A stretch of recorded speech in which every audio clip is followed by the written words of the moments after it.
ആറ്റുകാൽ പൊങ്കാല നാളെയാണ് ഏറ്റവും കൂടുതൽ സ്ത്രീകൾ സംഗമിക്കുന്ന പൊങ്കാല ഉത്സവം നാളെ. ഒരുക്കങ്ങളെല്ലാം പൂർത്തിയായെന്ന് ആറ്റുകാൽ ദേവീക്ഷേത്രം ഭാരവാഹികൾ. നാളെ രാവിലെ 10 മണിക്ക് പണ്ടാര അടുപ്പിലേക്ക് തീ പകരുന്നതോടെ ആറ്റുകാൽ പൊങ്കാലയ്ക്ക് തുടക്കമാകും. ഉച്ചതിരിഞ്ഞ് 2:30 മണിക്കാണ് നിവേദ്യം. പൊങ്കാല സമർപ്പണം പ്രേക്ഷകരെ എത്തിക്കാൻ അതിവിപുലമായ കവറേജാണ് ഇത്തവണയും 24 ഒരുക്കിയിരിക്കുന്നത്. ആറ്റുകാൽ ക്ഷേത്ര പരിസരത്തുനിന്ന് നമ്മുടെ പ്രതിനിധി സ്മിത ഹരിദാസും അതുപോലെ മറ്റൊരു പ്രതിനിധി പ്രവിത ലക്ഷ്മിയും നമുക്കൊപ്പം ചേരുകയാണ്.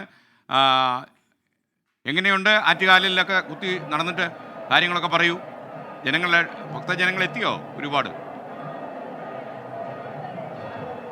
തിരക്കുണ്ടോന്നോ? ഇവിടെ തിരക്ക് കാരണം നിൽക്കാൻ പറ്റുന്നില്ല. ഇപ്പൊ നമ്മളുടെ അടുത്ത് സംസാരിച്ച ഒരു ചേച്ചി പറയായിരുന്നു, അവര് 4-5 മണിക്കൂറായി ഇങ്ങനെ ആറ്റുകാൽ ക്ഷേത്രത്തിൽ കയറി, അതായത് പ്രധാന നടയിൽ ഇവിടെ കയറി തൊഴാൻ വേണ്ടി നിൽക്കുകയാണ്. പക്ഷെ എന്നിട്ടും ക്യൂ മുന്നോട്ട് പോകുന്നില്ല. മാത്രമല്ല ഇടയ്ക്ക് ചിലരൊക്കെ കുഴഞ്ഞു വീഴുന്നുണ്ടെന്ന് പറയുന്നുണ്ട്.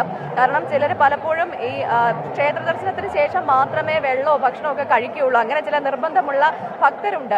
പ്രത്യേകിച്ച് ഇപ്പോഴത്തെ ഒരു കാലാവസ്ഥയുടെ കാര്യം പറയുമ്പോൾ നല്ല ചൂടാണ്. ഇപ്പോഴത്തെ സമയം 9 മണി കഴിഞ്ഞ് 6 മിനിറ്റ് ആയിട്ടേ ഉള്ളൂ. പക്ഷെ ഇവിടെ പൊള്ളുന്ന ചൂടാണ്. നമ്മുടെ ഈ ഒരു സമയത്ത്, കാരണം ഈ ഫെബ്രുവരി ഈ സമയത്തൊന്നും ഇത്രയും ചൂടുണ്ടാവാറില്ല. പക്ഷെ ഈ ഒരു വർഷം അങ്ങനെയല്ല, ഭയങ്കര ചൂട് കൂടുതലാണ്. അതിനനുസരിച്ച് തിരക്കും കൂടുതലാണ്. അത്രത്തോളം ആൾക്കാരാ ഇവിടെ അപ്പുറത്തും ഇപ്പുറത്തും ഒക്കെ നിൽക്കുന്ന ഒരുപാട് ചേച്ചിമാരുണ്ട്. ഒന്ന് അങ്ങോട്ട് തിരിച്ച് അവിടുത്തെ ചേച്ചിമാരിങ്ങനെ അവരെ കാണിക്കണം എന്ന് പറയുന്നു. അവരൊക്കെ നമ്മുടെ 24 കാണുന്നവരാണ്, 24നെ ഇഷ്ടപ്പെടുന്നവരാണ്. അതുപോലെ വലിയ തിരക്കാണ്. പക്ഷെ കൃത്യമായിട്ട് ഈ ക്യൂ നിയന്ത്രിക്കുന്നുണ്ട്. ഇടവിട്ടുള്ള സമയങ്ങളിലാണ് അവരെ കടത്തിവിടുന്നത്. പക്ഷെ ഇന്നത്തെ ഒരു പ്രത്യേകത എസ്കേനെ അറിയാലോ, നമ്മൾ കഴിഞ്ഞ വർഷം ഇതുപോലെ വന്നിരുന്നതാ. പക്ഷെ അതിനേക്കാളൊക്കെ വലിയ തിരക്ക് ഇന്ന് അനുഭവപ്പെടുന്നു. കൂടുതൽ സ്ത്രീകളാണ് ഈ സമയത്ത് വന്നിട്ടുള്ളത് എന്നുള്ളതാണ്. ഇവിടെ ഒരു ചേച്ചി 24ന്റെ പ്രേക്ഷകയാണ്. ചേച്ചി കവിതയൊക്കെ സൂപ്പറാണ്, ഞങ്ങൾ കാണാറുണ്ട്. എസ്കേനുണ്ട് അവിടെ. കഴിഞ്ഞ വർഷം വന്നില്ലായിരുന്നു.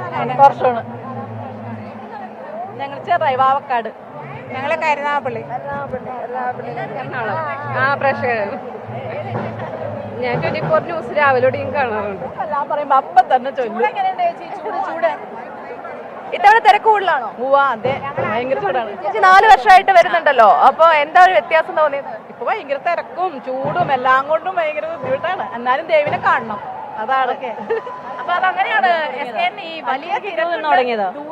ചേച്ചി 5:30 ക്യൂ, 5:30 വരെ എത്തിയതേ ഉള്ളൂ. അതാണ് എസ്കെ. നമ്മള് ക്യൂ നോക്കുകയാണെങ്കിൽ ഇത് ഇപ്പൊ ഈ കാണുന്നത് ഏറ്റവും അറ്റത്തെത്തിയ ക്യൂ ആണ്. പക്ഷെ ഇങ്ങനെ അല്ല, അവിടെ വേറൊരു നടപ്പന്തലുണ്ട്. ഒപ്പം തന്നെ എനിക്ക് തോന്നുന്നു നമുക്ക് നാളത്തെ ഒരു ഒരുക്കങ്ങളെ കുറിച്ചുകൂടി ഒന്ന് പറഞ്ഞേക്കാൻ തോന്നുന്നു. നാളത്തേക്ക് ഇപ്പൊ നമ്മൾ തിരുവനന്തപുരം നഗരത്തിൽ മുഴുവനും ഈ കട്ടകൾ നിരത്തിയിട്ട് സ്ഥലം പിടിച്ചിരിക്കുകയാണ് എല്ലാവരും. അവിടെ ഒരു 20 കിലോമീറ്ററോളം ദൂരത്തിൽ തന്നെ നമ്മളിങ്ങനെ രാത്രിയൊക്കെ നടന്നപ്പോൾ തന്നെ കാണാം ഇങ്ങനെ ചെറിയ ചെറിയ ഇഷ്ടികകളൊക്കെ അവിടെ ഉണ്ട്. കുറച്ച് അവരുടെ ഒരു ഈ കൊതുമ്പ് ഉൾപ്പെടെയുള്ള ഈ അഗ്നി പകരാനുള്ള സാധനങ്ങൾ, അരി, അതുപോലുള്ള സാധനങ്ങളൊക്കെ വെച്ചിട്ട് ഓരോരുത്തരായിട്ട് സ്ഥലം പിടിച്ചിട്ടുണ്ട്. ആ രീതിയിൽ നാളത്തേക്കുള്ള എല്ലാ ഒരുക്കങ്ങളും പൂർത്തിയായി കഴിഞ്ഞിട്ടുണ്ട്. ഇതാ വലിയ തിരക്ക് കാണാം. ഒരു ക്യൂ ഇപ്പോൾ കടത്തിവിടുകയാണ്. ഇടവിട്ടുള്ള സ്ഥലങ്ങളിൽ കടത്തിവിടുമ്പോൾ അതാ വലിയ തിരക്ക് തന്നെ കാണാം. 2 സൈഡിലും ഉണ്ട്. ഒരു വശത്ത് തോറ്റമ്പാട്ട് നടക്കുന്നുണ്ട്, മറുവശത്ത് ഈ കുത്തിയോട്ടത്തിനുള്ള കുട്ടികളെ കടത്തിവിടും ഇടയ്ക്കിടയ്ക്ക്. അവര് വീട്ടിൽ പോകാതെ വ്രതമെടുത്താണ് ഇതിനകത്തുള്ളത്. 1000 ശയന പ്രദർശനം നടത്തുന്നു. അതിനുള്ള ഇടവേളകളുണ്ട്. വീട്ടുകാർ ഈ കുട്ടികളെ കാണാൻ വന്ന് നിൽക്കുന്നു ഒരു വശത്ത്. അങ്ങനെ ഒരു വശത്ത് ശാസ്ത്രീയ സംഗീതം, മോഹിനിയാട്ടം, അങ്ങനെയുള്ള വിവിധ കലാപരിപാടികളുണ്ട്. അംബ, അംബിക, അംബാലിക, ഇങ്ങനെ 3 ഓഡിറ്റോറിയം ഉണ്ട് ആറ്റുകാൽ ക്ഷേത്രത്തിൽ. ആ 3 ഓഡിറ്റോറിയത്തിൽ മാറി മാറി പരിപാടികൾ നടക്കുന്നുണ്ട്. അതോടൊപ്പം തന്നെ ഇവിടേക്ക് ആൾക്കാരിങ്ങനെ എത്തിക്കൊണ്ടിരിക്കുന്നതുകൊണ്ട് പോലീസുകാരെ സംബന്ധിച്ച് വലിയ ജോലിയാണ്. ഒപ്പം തന്നെ ഫയർഫോഴ്സിനെ സംബന്ധിച്ച് നമുക്കത് എടുത്ത് പറയാതിരിക്കാൻ സാധിക്കില്ല, അല്ലെ? പോലീസിന്റെയും ഫയർഫോഴ്സിന്റെയും പ്രവർത്തനത്തെ കുറിച്ച് അത് പറയേണ്ടത് അതെ കാണുന്നതാണ്. അവര് കാരണം സ്ത്രീകളാണ്, ഒരു പരിധി കൂടുതൽ ശബ്ദമുയർത്തി പറയാൻ പറ്റുന്നില്ല.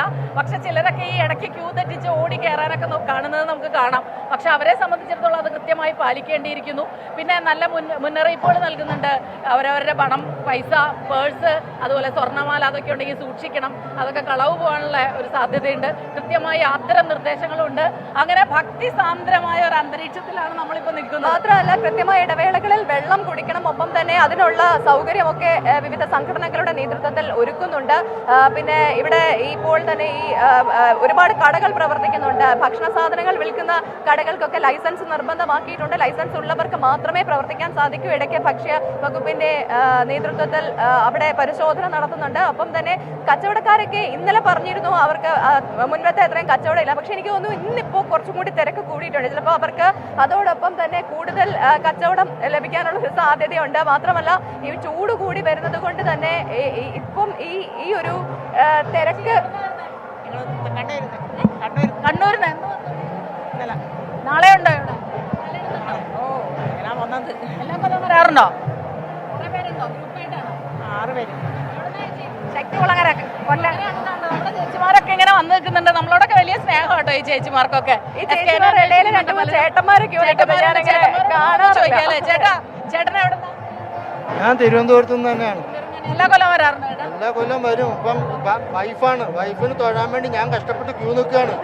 5 മണിക്കൂറായി. 5 മണിക്കൂർ കണ്ടോ തൊഴുന്നാണ്.